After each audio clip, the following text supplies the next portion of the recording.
2021 has been a rather so-so year in popular music.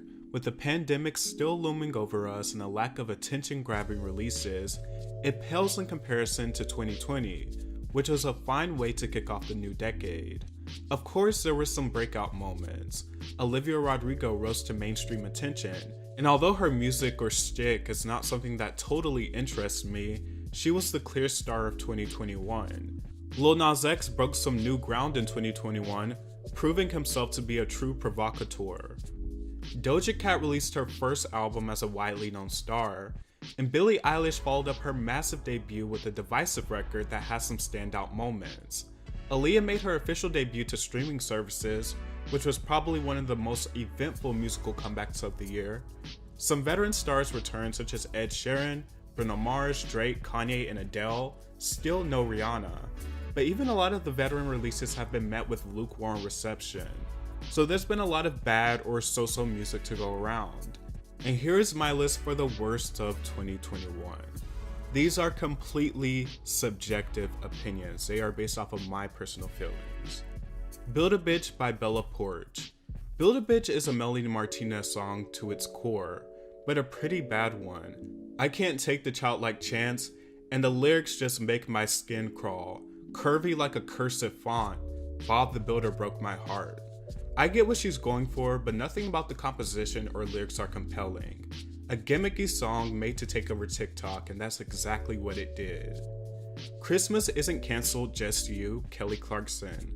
It's cheeky to the point of no return. She obviously utilized cancelled due to its internet popularity, and it's not exactly clever usage. It's basically just about a breakup. It seems the only reason for this song's existence is to make a play on cancel culture and trying to be quirky. The song also shifts drastically in melodic changes that it almost sounds like separate songs or ideas glued together. It just sounds overbearingly overproduced. It doesn't have genuine spirit or Christmas cheer in my opinion, or really any spirit, besides the spirit of the worst type of commercialization. The song was made for older people who think using cancelled in some context other than internet backlash makes them cool. I'll just stick to Underneath the Tree from Miss Kelly Clarkson. Let Somebody Go, Coldplay featuring Selena Gomez. Coldplay has become known for their slower, somewhat melancholic songs, so of course they would keep their core offering intact. But I think this is one of their most boring, poorly written and produced ballads to date. It is void of all genuine emotion and any appeal. It's not even amusingly at fault, it is just so boring that it's hard to even make it through the song. Selena Gomez's voice isn't meant for songs like this, where it is so stripped back, and her feature really adds nothing. She sounds robotic and soulless, and her and Chris Martin have no chemistry on this track at all. It's so synthetic, so bland, and another miss in the Coldplay canon. Fast Motion, Sweetie. I recently questioned if Sweetie was even a rapper. It doesn't appear to be her main appeal or focus. She's more of an influencer who makes music. And Fast Motion is proof of that. I don't understand how any artist who takes themselves serious, or at least wants to be taken seriously, could release something so awful. It seems like it's trying to be a sports anthem but struggles from being downright lousy.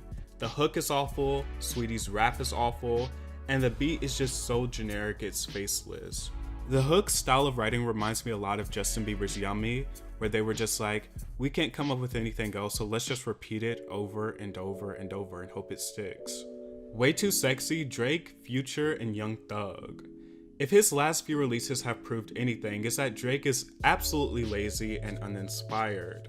Certified Lover Boy just felt like a cheap rehash of some of his worst work, but none highlights that more than Way Too Sexy with Future and Young Thug.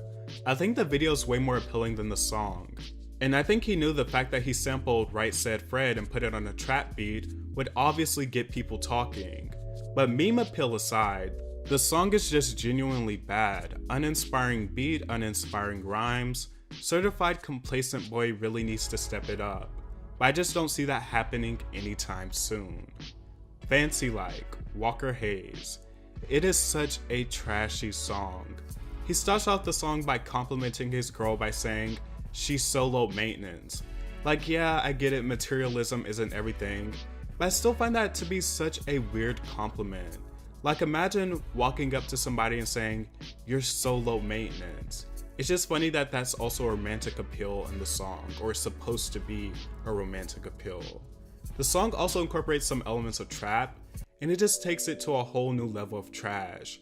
It really is the worst collective of all bro country stereotypes. I also just find the excessive name dropping of brands so tacky. He goes through Wendy's, Applebee's, Oreo shakes, and name drops a lot of luxury brands to reflect what he's not. It's just a glorified Applebee's jingle. If you have to make a song proclaiming how down to earth you are, chances are you're not.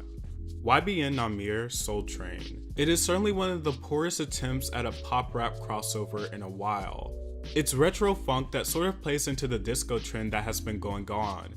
It's so bad that it feels like a parody. I can't believe that a major label artist was actually allowed to put this out. Every single thing technically is just wrong. He tries to sing and it's just terrible auto-tune warbles. He's off beat for most of the track, and I just feel like if the instrumental was sent to a more capable artist, it would have fared better. But generally, everything about this song sounds cheap, like it was recorded in 5 minutes using a cell phone. Tones and I, Won't Sleep. The success of Dance Monkey was torture, but I at least understood a tiny smidge of the appeal of it. It's just more of a fun novelty song. But given the release of some of Tones and I's recent music, I would say it's unlikely that she'll achieve the success of Dance Monkey again, because the music she continues to release is 1,000 times worse. And I know that seems like a lot because Dance Monkey is pretty bad, but it's no exaggeration. The vocals alone make everything sound even more grating. High-pitched, slurred vocabulary. It's like if Sia took Helium, but also didn't have the vocal power that she has. One of her most recent tracks, I Won't Sleep, seems to be going for scary, creepy Halloween tune, but it's just bad, and not in an amusing way bad. It's just genuinely bad. The production is absolutely stale and awful, and the way her voice goes through these distorted effects does not at all help the song's case.